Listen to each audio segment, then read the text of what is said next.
فَلْيَضْحَكُوا قَلِيلًا، تو انہیں چاہیے کہ تھوڑا ہنسیں، وَلْيَبْكُوا كَثِيرًا، اور بہت روئیں۔ دنیا میں خوش ہونا اور ہنسنا چاہے کتنی ہی لمبی مدت کے لیے ہو، مگر وہ آخرت میں رونے کے مقابلے میں بہت تھوڑا ہے، کیونکہ دنیا فانی ہے، آخرت دائم اور قائم ہے۔ مراد یہ ہے فَلْيَضْحَكُوا قَلِيلًا، چند لمحات جو دنیا کے باقی ہیں اس میں ہنسو، وَلْيَبْكُوا كَثِيرًا، پھر ہمیشہ ہمیشہ کروڑوں اربوں خربوں سال سے بھی زیادہ ہمیشہ تمہیں جہنم میں رہنا ہے، اور وہاں تم ہمیشہ روتے رہو گے۔ جزاء بما كانوا یکسبون، بدلہ اس کا جو کماتے تھے۔ یعنی آخرت میں جو رونا ہے یہ دنیا میں ہنسنے اور گندے عمل کرنے کا بدلہ ہے۔ یعنی ایک تو انہوں نے کام غلط کیا اور پھر غلط کام پر خوش ہو رہے ہیں، مسلمانوں کا مذاق اڑا رہے ہیں، تو یہ جو انہوں نے خبیث اعمال کیے ہیں اور اس طرح یہ جو ہنسے ہیں، اس کا بدلہ یہ ہے کہ آخرت میں یہ روئیں گے۔ جزاء بما كانوا یکسبون، بدلہ اس کا جو کماتے تھے۔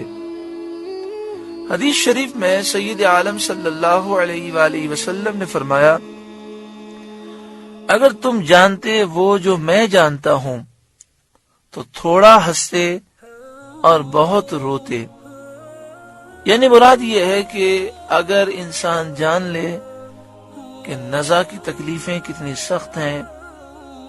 قبر کا امتحان کتنا مشکل ہے، آخرت کے معاملات کتنے مشکل ہیں، اور ان گھاٹیوں سے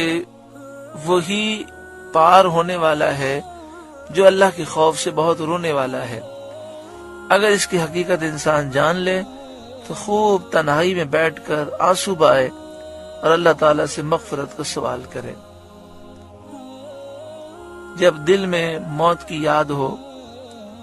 جب کسی کے جانے پر انسان یہ سوچے کہ شاید ایسا میرے ساتھ بھی ہو سکتا ہے، اچانک میں بھی چلا جاؤں۔ بعض لوگ تو کافی عرصے بیمار رہتے ہیں پھر جاتے ہیں، اور بعض لوگ اچانک چلے جاتے ہیں، کیا معلوم میرا کون سا آخری دن ہو۔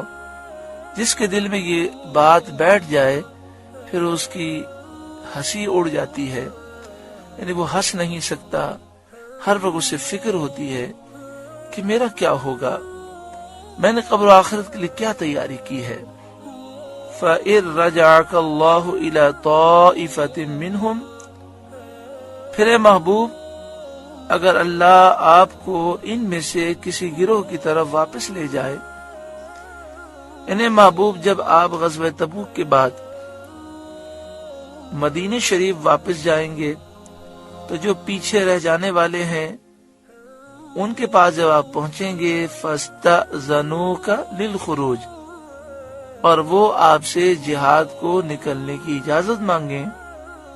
فَقُلْ لَن تَخْرُجُوا مَعِيَ أَبَدًا، تو آپ فرمانا کہ تم کبھی میرے ساتھ نہ چلو، وَلَن تُقَاتِلُوا مَعِيَ عَدُوًّا، اور ہرگز میرے ساتھ کسی دشمن سے نہ لڑو۔ اے محبوب صلی اللہ علیہ وآلہ وسلم، اگر یہ منافقین جو تبوک میں نہیں آئے، یہ اگر کسی اور معرکے میں نکلنا چاہیں تو آپ انہیں منع کر دینا اور ان سے کہہ دینا کہ اب میرے ساتھ کبھی بھی تم جہاد کے لیے نہ نکلنا۔ انکم ردیتم بالقعود اول مرہ، تم نے پہلی دفعہ بیٹھ رہنا پسند کیا، فَقْعُدُوا مَعَ الْخَالِفِينَ،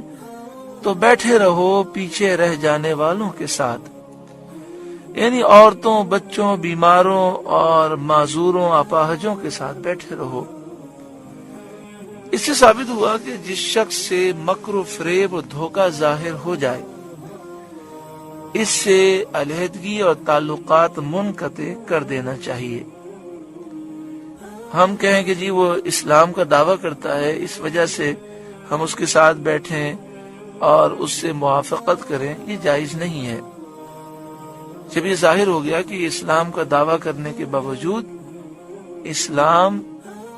کے منکر ہیں اور دل میں نبی اکرم صلی اللہ علیہ وآلہ وسلم کا بغض ہے، تو ایسے لوگوں کو ہمیں اپنے آپ سے دور کر دینا چاہیے۔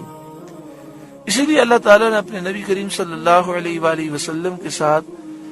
منافقین کے جہاد میں جانے کو منع فرما دیا۔ آج کل جو لوگ کہتے ہیں کہ ہر کلمہ گو کو ملا لو اور اس کے ساتھ اتفاق و اتحاد کرو، یہ اس قرآنی حکم کے بالکل خلاف ہے۔ ایمان تو کہتے ہیں نا، جو بھی کلمہ پڑھنے والا ہے سب کو ملا لو اور ان سے اتحاد اتفاق کر کے دشمن سے جنگ کرو، تو ہر کلمہ گو کو کیسے ملایا جا سکتا ہے؟ جو صحابہ کرام کا گستاخ ہے، اولیاء کا گستاخ ہے، نبی اکرم صلی اللہ علیہ وسلم کا بے ادب ہے، یا حضور کو آخری نبی نہیں مانتا جیسے قادیانی، وہ بھی کلمہ پڑھتے ہیں،